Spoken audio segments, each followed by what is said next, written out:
오늘은 요한복음 강해를 잠시 중단하고 제가 열왕기상을 새벽마다 묵상하면서 은혜 받으며 정리한 것들을 좀 내용을 나누며 은혜 받으려고 그럽니다.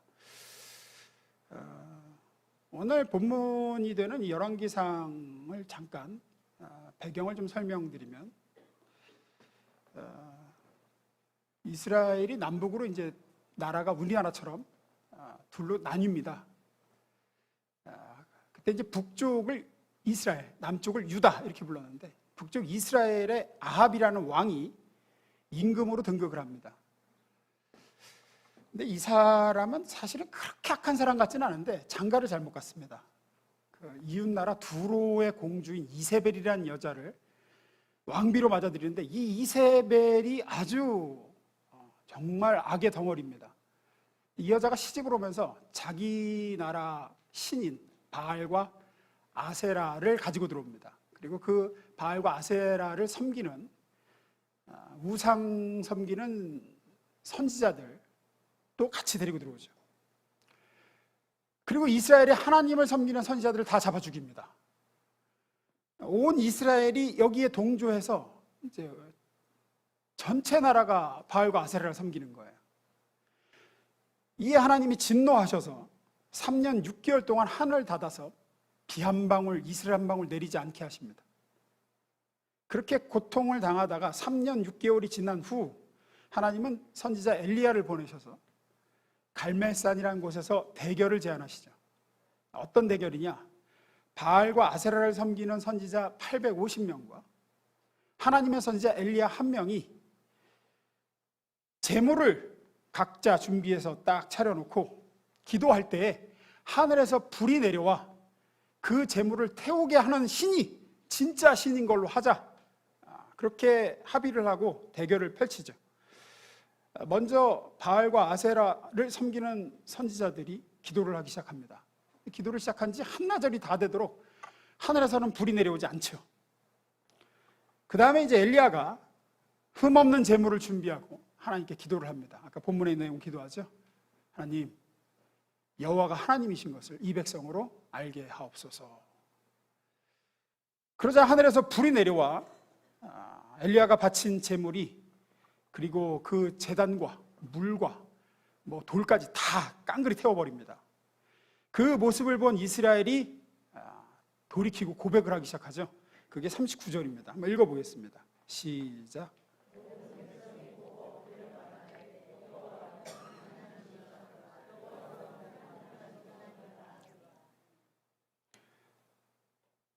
이렇게 하나님이 진짜 참신이구나 라고 증명된 다음에 바알 선지자 450명, 아세라 선지자 400명에서 850명 다 잡아라. 다 잡아서 시내가 기손시내라는 곳에 내려가서 거기다 처형해버립니다. 그 후에 이제 하나님, 이제 비를 내려주십시오 하고 기도하자 3년 6개월간 내리지 않던 비가 엄청나게 퍼붓기 시작하죠.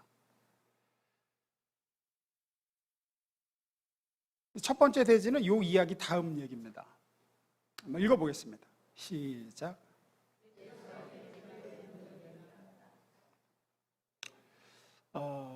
전에도 이 주제로 제가 말씀을 몇 번 전한 적이 있는데, 대단히 중요한 내용이라 오늘도 한 번 더 포인트를 잡아서 전하려고 합니다. 앞서 설명드린 대로 이스라엘의 왕 아합, 왕비 이세벨이 하나님의 선지자들을 죽이고 바알과 아세라 우상을 온 이스라엘로 하여금 숭배하게 했습니다. 그 죄악으로 인해 이스라엘에 3년 반 동안 비가 오질 않았죠. 열왕기상 17장 1절입니다.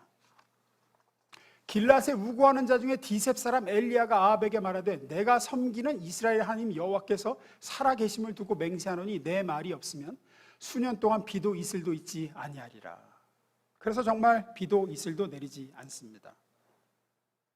성경에서의 비는 하나님의 은혜, 임재, 축복 이런 거의 상징물이에요.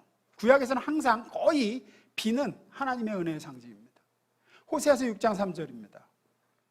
그러므로 우리가 여호와를 알자, 힘써 여호와를 알자. 그의 나타나심은 새벽 빛같이 어김없나니 비와 같이 땅을 적시는 늦은 비와 같이 우리에게 임하시리라 그래요.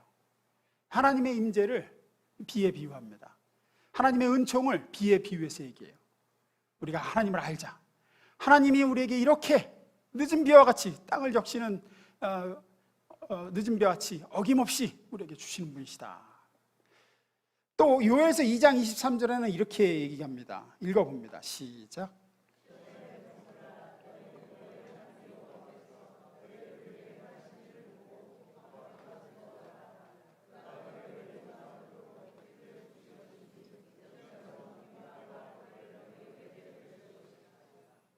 참 우리가 주목해 볼 말씀이죠. 시온의 백성들아, 너희는 너희 하나님 여호와께서 너희를 위해 행하신 일을 보고 기뻐하며 즐거워하라. 무슨 일을 행하셨느냐? 그가 너희를 용서한 표로 뭐를 주신대요?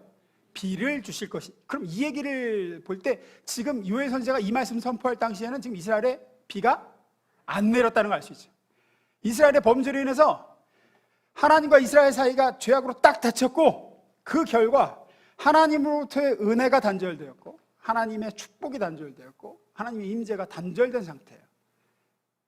하나님이 그렇게 하늘을 닫으셨다는 겁니다. 근데 지금 뭐라 그래요? 그가 너희를 용서한 표로, 용서한 증거로, 표시로 비를 주실 것이다. 죄 사함의 증거와 결과가 비로 얘기되죠. 다시 너에게 하나님이 은혜 주실 것이며 복을 주실 것이고 그가 너희를 찾아오실 것이다. 그래서 성경에서 비는 이런 표현입니다. 그래서 오늘 이 본문에 나오는 아합 왕과 이스라엘 백성이 하나님을 버리고 우상을 섬긴 죄악을 짓자 하나님이 하늘을 딱 닫으신 거예요. 닫으셨다기보다는 그들의 죄가 하나님과 그들 사이를 딱 가로막은 거예요. 그 상징적인 증거로서 비가 안 내리는 겁니다. 비가 하나님의 은혜와 임재와 축복을 전혀 누리지 못하는 상태예요. 근데 보면 엘리야가 비를 내려달라고 기도를 하자 이제 이 갈멜산 대결 이후에 비가 내려요. 근데 잘 보시면 아합이 회개하지를 않았습니다. 이스라엘이 여호와 그는 하나님이시로다 이렇게 고백했지만 좀 지나면 또 도로 마찬가지예요. 이세벨이 그렇다고 돌이킨 것도 아닌데 왜 하나님은 이때 하늘을 여시고 다시 비를 내려주셨을까? 비가 은혜와 임재와 하나님의 축복의 상징인데 18장 45절에 보면 비가 내리거든요. 그러는 동안이 이제 엘리야가 기도하는 동안이에요. 엘리야가 기도하는 동안 하늘이 구름으로 덮이며 캄캄해지면서 바람이 일기 시작하더니 마침내 큰 비가 쏟아지기 시작했다 그래요. 왜 하나님은 아합과 이스라엘 백성에게 비를 주셨는가? 왜 다시 은총을 주시고 하늘을 여시고 이렇게 복을 내려주시는가? 이유는 이것입니다. 비가 내리기 전에 불이 먼저 내렸기 때문이에요. 무슨 얘기냐면 엘리야가 기도하자 하늘에서 불이 내려와서 재물을 위에 쏟아집니다. 하나님의 불이. 그 재물을 싹 태워버리죠. 비가 하나님의 은혜와 축복의 상징물이라면 불은 구약에서 하나님의 진노와 심판의 상징으로 굉장히 자주 등장합니다. 창세기 19장 24절 25절 봅니다. 여호와께서 손수 하늘에서 뭐를? 유황불을 소돔과 고모라에 퍼부으시어 거기 있는 도시들과 사람과 땅에서 도난 푸성기까지 모조리 태워버리셨다. 왜요? 소돔과 고모라를 심판하신 겁니다. 진노하셔서. 그 상징물이 지금 뭐로 등장합니까? 불로 등장하죠. 불로.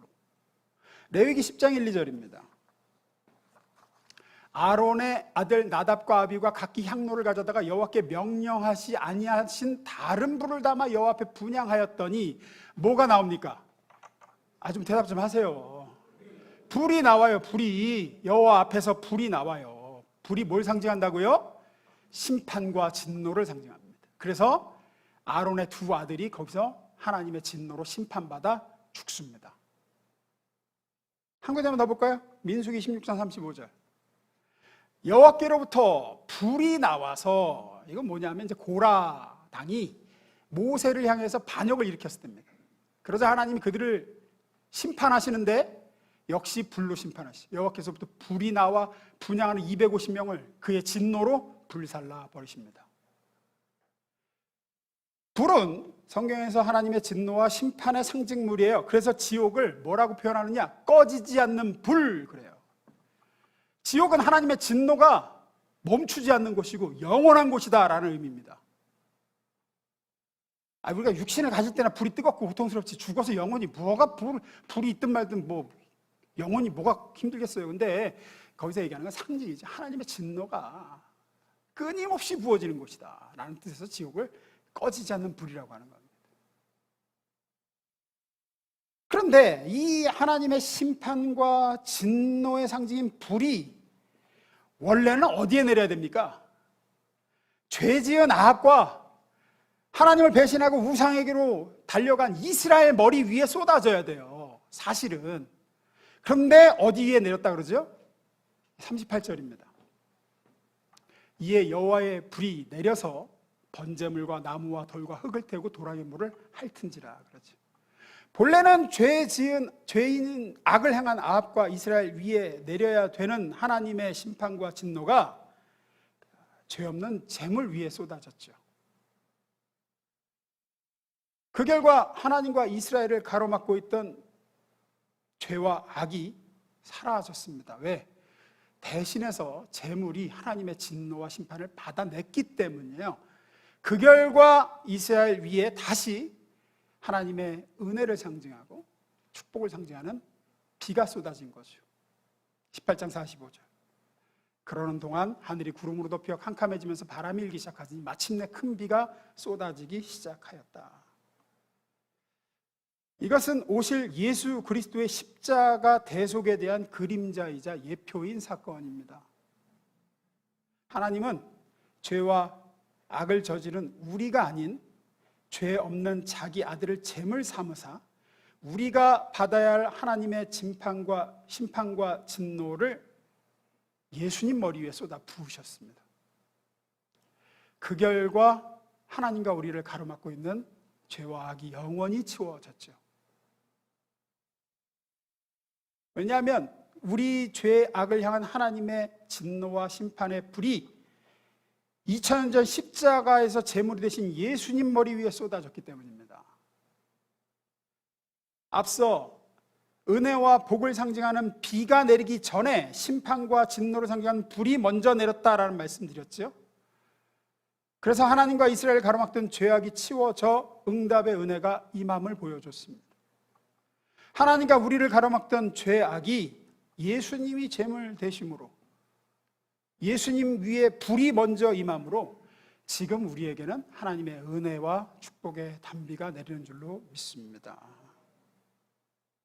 그래서 우리가 예수님의 이름으로 구하면 하나님이 들으시고 하늘을 여사 우리에게 은혜와 자비와 은총과 복과 응답을 주실 수 있게 되신 거예요. 우리가 이뻐서 우리가 뭘 잘해서의 근거가 일어나라 좀 일어나 봐 여기 중요한 얘기야. 그래서 이거를 붙들고 기도를 해야 돼요. 이 확신 위에 기도를 해야 돼. 이 확신 위에 예수님이 약속을 하셨습니다. 요한복음 16장 23절 24절 읽습니다. 시작.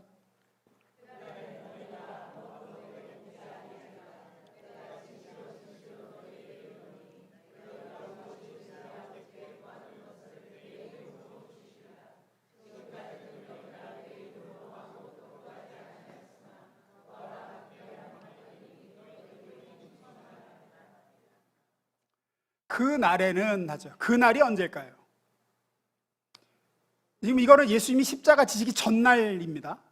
전날 밤에 얘기하신 거예요. 그 날은 언제냐?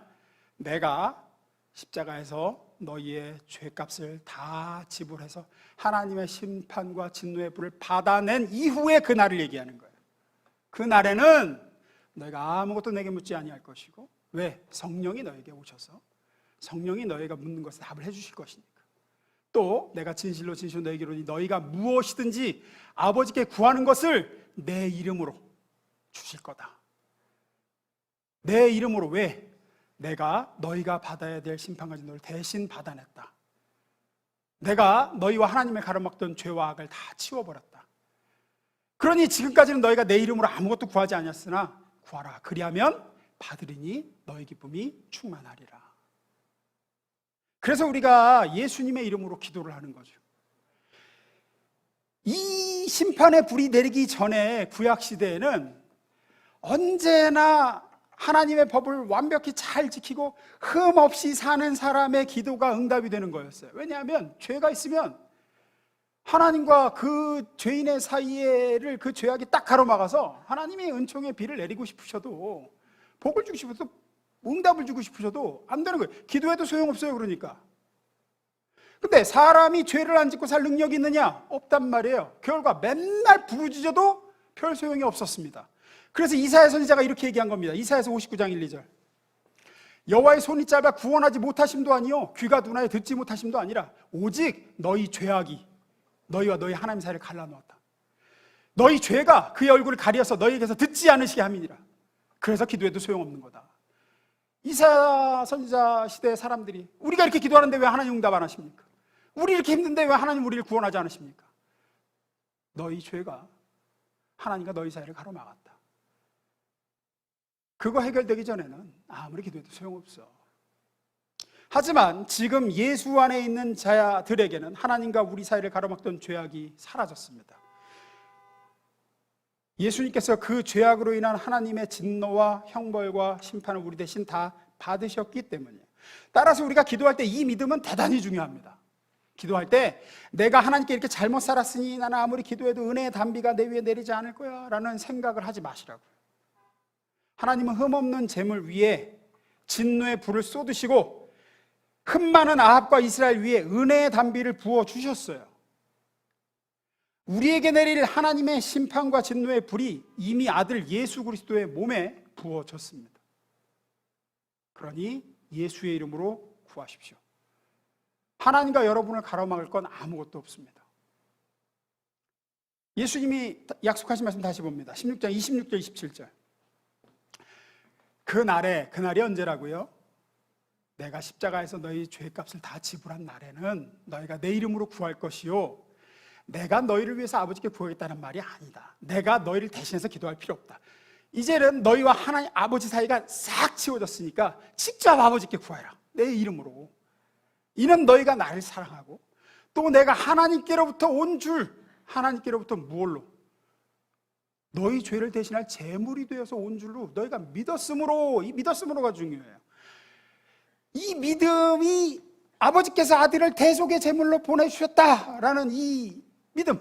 그래서 하나님의 진노가 그 대속의 제물이신 예수 위에 부어졌기에 불이 먼저 내려서 이제 내게 은혜와 축복의 비가 내릴 거다. 이 믿음. 이 진리 위에 굳게 서서 예수 이름으로 구하시기를 주의 이름으로 축원합니다. 두 번째입니다. 읽습니다. 시작. 두 번째 대지를 원래 다른 걸로 준비했다가 어제 말씀을 묵상하면서 은혜를 하나님이 많이 주셔서 이걸로 좀 바꿨어요. 이 갈멜산 사건 이후에 어떤 일이 벌어지냐면 이제 열왕기상 20장으로 2장 더 넘어가 보면 아람이라는 나라, 지금의 시리아입니다. 시리아. 그 아람이라는 나라가 이스라엘을 침공해서 전쟁이 벌어집니다. 병력이나 무장이나 모든 면에서 이스라엘이 대단히 열세였습니다. 이거는 이길 수 있는 전쟁이 아니에요. 그런데 하나님의 도우심과 크신 능력으로 이스라엘이 대승을 거둡니다. 압도적인 승리를 거둬요. 그래서 이스라엘을 침공했던 이 아람의 왕인 베나닷이라는 왕이 이스라엘의 왕이었던 아합에게 사로잡힙니다.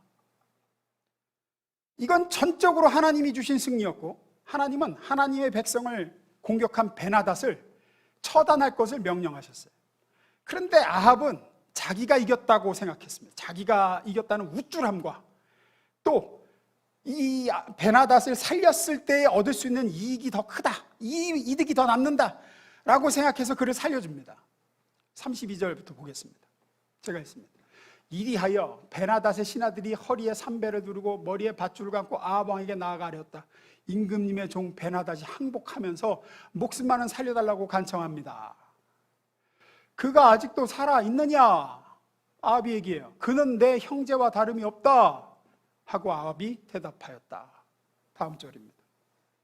베나닷의 신하들은 이 말을 좋은 징조로 알고 얼른 그 말을 되받아서 말하였다. 과연 베나닷은 임금님의 형제나 다름이 없습니다. 그러자 아합이 명령하였다. 가서 그를 데려오라. 베나닷이 나오자 아합은 그를 자기 마차에 태웠다. 베나닷이 아합에게 말하였다. 나의 부친이 임금님의 부친에게서 빼앗은 성읍들을 제가 다 돌려드리겠습니다. 저를 살려주시면. 또 나의 부친이 사마리아에서 무역시장을 열었던 것처럼 임금님께서도 우리나라의 수도 다메섹에 무역시장을 열도록 하십시오. 아합이 대답하였다. 그런 조건이라면 내가 당신을 살려보내겠소. 아합은 베나닷과 조약을 맺고 그를 살려보냈다. 이로써 아합은 자기 백성과 예언자와 하나님의 뜻을 무시하고 자신의 상업적이고 군사적인 이익을 쫓아가다가 결국 죽음을 자초하게 되었다. 살려보내요. 하나님은 죽이라고 했는데. 그래서 하나님이 선지자를 바로 보내셔서 아합에게 이렇게 말씀하십니다. 선지자가 딱 변장을 하고 아합에게 와서 얘기하죠. 39절. 왕이 지나갈 때, 아합 왕이 지나갈 때 소리질러 왕을 불러 이르되 종이 전장 가운데 나갔더니, 그러니까 선지자인 척하지 않고 그냥 병사인 한 명처럼 가장을 해서 얘기합니다. 전장에 나갔는데 한 사람이 돌이켜 어떤 사람을 끌고 그 포로를 잡아왔다는 거예요. 내게로 와서 말하기를 이 사람을 잘 지켜라. 만일 이 포로 잃어버리면 네 생명으로 그의 생명을 대신하거나 그렇지 않으면 내가 은 한 달란트를 내어야 하리라 하였거늘. 3달란트면 30kg가 넘습니다. 은이 굉장히 큰 금액이죠. 네가 대신 죽든지 그래야 된다. 종이 이리저리 일을 볼 동안에 그가 없었습니다. 그래요. 포로를 살려줘 버렸습니다. 어떻게 해야 되겠습니까? 왕한테 묻는 거죠. 그러자 왕인 아합이 자기 이야기인 줄도 모르고 곧바로 이렇게 대답합니다. 읽습니다. 시작.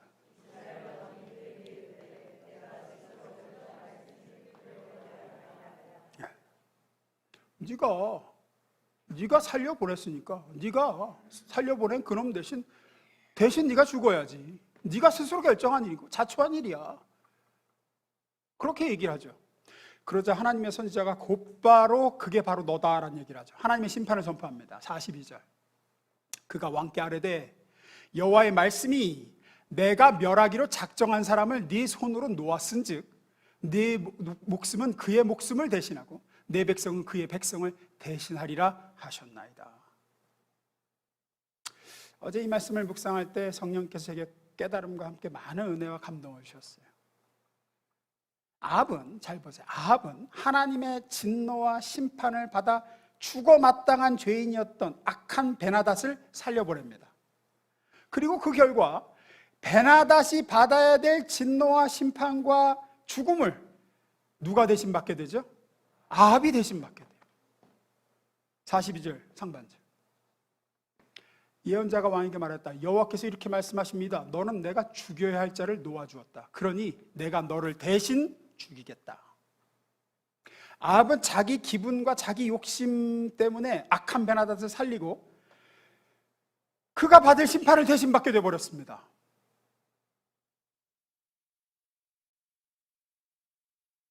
똑같은 일을 예수님이 우리를 위해서 하셨습니다.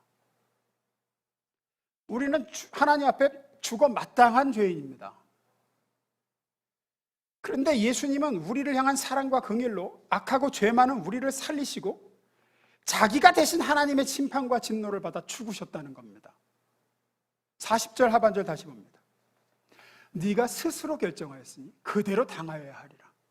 아합, 네가 그렇게 하기로 네가 결정했으니까 네가 결정한 대로 네가 대신 죄를 대신 네가 죽어야 된다. 예수님도 스스로 결정하셨습니다. 하나님의 심판과 진노를 받아 죽어야 할 우리를 살리기 위해 내가 대신 죽기로 스스로 결정하셨다고 얘기하셨어요. 요한복음 10장 15절 18절입니다. 나는 양을 위하여 목숨을 버리노라. 이를 내게서 빼앗는 자가 있는 것이 아니라 내가 스스로 버리노라. 내가 스스로 그렇게 하기로, 하나님이 심판하기로 작정한 너희를 살리기 위해 내가 대신 심판받아 죽기로 작정했다. 그리고 십자가에서 네가 스스로 결정하였으니 네가 그대로 당하여야 하리라는 말씀대로 십자가에서 그대로 당하셨죠. 죄인인 우리가 받아야 할 하나님의 진노와 형벌과 저주를 우리 대신 고스란히 다 받아내셨습니다. 이것이 공의입니다. 죄는 처벌받아야 되고 악한 자는 심판받아야 됩니다. 죄인이 벌을 면하고 악한 자가 심판을 면제받을 수 있는 유일한 길은 누군가가 그 죄인 대신에 그 악한 자를 대신해서 받을 벌을 대신 받고 그가 당해야 될 심판을 대신 당하는 길입니다. 그것 이외에는 없습니다. 이때 대신 당해서 대신 심판받고 대신 처벌받아 죽는 사람을 대속물이라고 합니다. 악한 아합은 의도치 않게 지보다 더 악한 베나닷의 대속물이 되어 베나닷 대신 하나님의 심판을 받아 죽습니다. 2장 더 넘어가면 열왕기상 22장에 아합이 죽어서 그 피를 개들이 핥아먹는 장면이 나옵니다.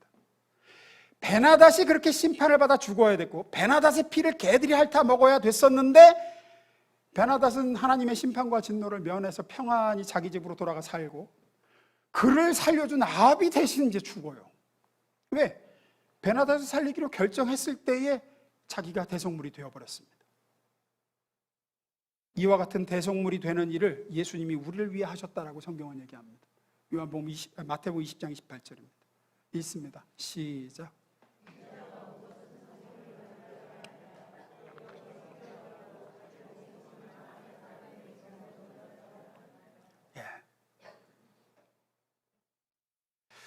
앞서서 하나님의 선지자가 아합 왕을 향해서 그렇게 얘기하죠.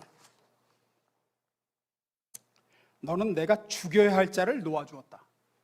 그러니 내가 너를 대신 죽일 것이다. 하나님은 예수님에게 그 일을 행하셨습니다.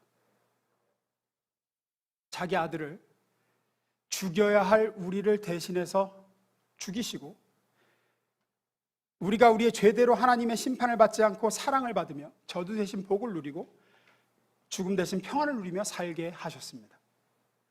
이것이 기독교 신앙의 본질입니다. 이것이 우리를 우리의 죄악에서 구원하는 믿음입니다. 진리이고요. 한국 기독교가 아주 오랫동안 잘못 걸어온 것이 있습니다. 뭐냐면 이 가장 중요하고 핵심적인 기독교 신앙의 본질을 놓치고 하나님을 위해 헌신하고 충성하면은 세상적인 좋은 것들로 우리 삶에 복을 주신다는 것만 자꾸 전했어요. 그래서 거기에 소망을 두고 열심히 교회 나오고 헌신하며 신앙생활하는 교인들이 대단히 많아졌습니다. 그런 간증들이 넘쳐났었습니다. 예수 잘 믿은 결과 이렇게 돈 많이 벌었습니다. 예수 잘 믿은 결과 세상에서 잘 풀렸습니다. 예수 잘 믿은 결과 집안일도 잘 되고 애들도 잘 되고 병도 나았습니다. 이게 악한 신앙관이라고 말할 수까지는 없지만 성경에서 말하고 하나님이 요구하시는 기독교 신앙의 본질이 아닙니다. 그러면 진짜 기독교 신앙의 본질적인 신앙은 뭐냐? 나는 나의 대속물이 되사 십자가에 달려 내가 받아야 할 하나님의 진노와 심판과 형벌을 나 대신 다 받으신 예수님을 내 인생의 구주와 주님으로 만났으므로 내 모든 죄와 악은 하나님 앞에 용서를 받았고 나는 더 이상 하나님으로부터 받을 이보다 더 큰 복이 없다라는 겁니다. 왜 더 큰 복이 없다고 얘기하느냐? 이미 나는 예수 안에서 가장 큰 죄사함이라는 축복을 받았기 때문이에요. 구원을 받았어요. 나는 그 예수를 만났어요. 그러니까 내 인생은 이미 더 이상 어찌할 수 없을 만큼 성공한 거고 완전한 복 속에 이미 들어온 사람이라는 거예요. 이것이 여러분 안에 있어야 됩니다. 우리는 모두 하나님의 진노 아래에 있다가 심판받아 영원히 벌받을 존재로 예정되어 있었는데 오직 예수 안에 해결책을 만났습니다. 예수라는 해결책을 갖지 못한 자들은 모두 큰일 날 자리에 있기 때문에 예수라는 해결책을 가진 자는 그 해결책을 가진 것만으로도 이미 이루 말할 수 없는 복을 받은 것이요 이미 성공한 인생입니다. 여러분이 예수를 알고 하나님을 아버지라고 부른다는 그 사실 하나만 붙들고 죽을 때까지 감사하며 살 수 있으셔야 돼요.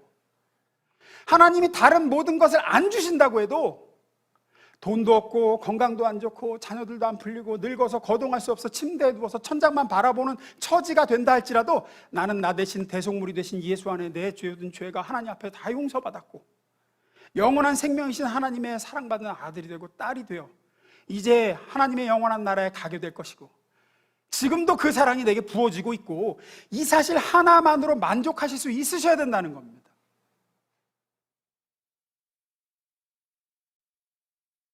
여러분이 예수님을 정말로 만나 여러분이 그분 안에 있다 그러면 그것 하나로 여러분 인생에 실패라는 것은 없는 겁니다.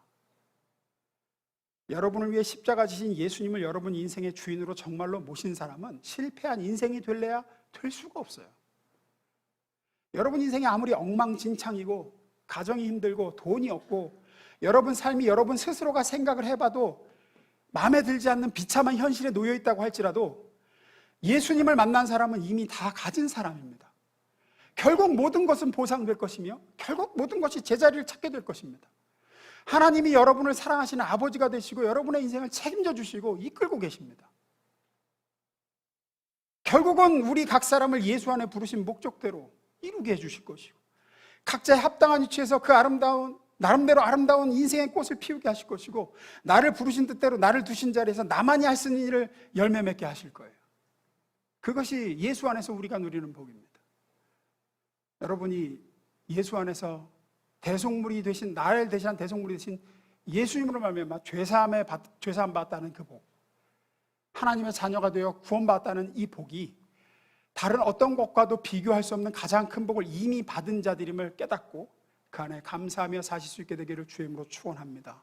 기도하겠습니다.